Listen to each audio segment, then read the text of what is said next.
Hey guys, it's Chili with another Guild Wars 2 video for you. Today's topical video is going to be about 3D vision and how it works with Guild Wars 2.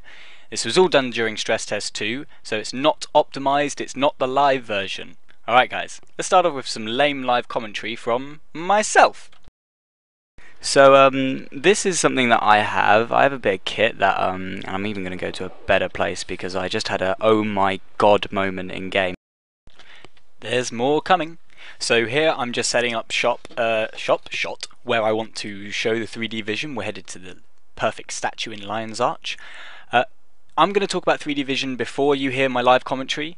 3D vision in its current form, or at least in the kit that I have, is not viable for competitive or for multiplayer, in my opinion, because NVIDIA 3D vision version 1 is too dark, and 2, in any version of 3D, you are making the surroundings have depth, which means you have to change focus when you are looking from something close to you to far away.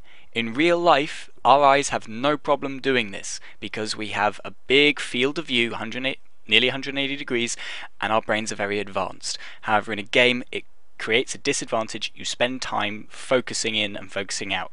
Enough techie stuff, time for nerdgasm. And yeah, let's fire it into 3D. There is no comparison. There is absolute. You have to see it. Okay. It is flat. Right now, I am looking at it. It is completely flat. Okay, my character, as my eyes go from his shoulder to here, there's no change in depth. There's absolutely nothing. It's 2D.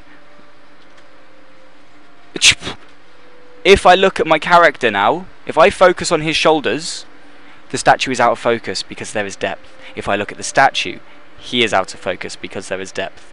Here's the best example you can do. Hold anything or your hand up in front of your face and look at the wall behind your hand. There's two of your hand, okay? But your brain doesn't get freaked out by this. This happens whenever you're focusing at far objects or close objects. You focus on your hand, everything else looks fuzzy. But again, your brain it's not a problem because we can change focus very quickly. In a game, it's harder, especially when it's darker. Let's get back to the live commentary. More nerdgasming. This is incredible, okay? Looking at the animation, I know it's chocky as hell because I'm frapsing it as well, but I've done it with it turned down the settings so I can see it. You know, I'm just going to say this bridge, and as I walked under the bridge, it had depth, and all these rafters are individual and different. I can see the world moving through them, and they have reference. At this point, I don't think I need to say anything more. I've summed up the disadvantages, and you've heard the live what I react to seeing things for the first time in 3D is. I'm going on about the bridge here and how it feels like it's got walls.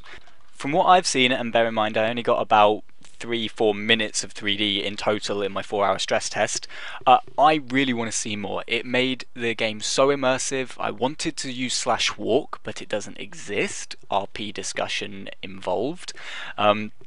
But going around the areas and just looking at things in Guild Wars 2 is rewarding in itself. If I go and I swim under this random river and find a cave and find a statue and put it into 3D, and I can appreciate the intricate designs of the armor and the moss and the chains and the creatures that are around, it makes it, for me, amazing. Would it be worth spending the money for it? It entirely depends on your setup. If you have the correct equipment, you may only need to buy a monitor. If you don't have the correct equipment, you may have to change up many more parts of your system. So, summary time. Cons. Refocusing, not an advantage in competitive and fast-paced environments, and cost. Advantages. Depth, incredible appreciation of certain things and of environments and textures, as well as the ability to gauge depth and make jumping puzzles incredibly, well, not incredibly easy, they're not easy in the slightest, but it makes them a lot easier because you can see how far something away from you is. You have a reference, you have depth.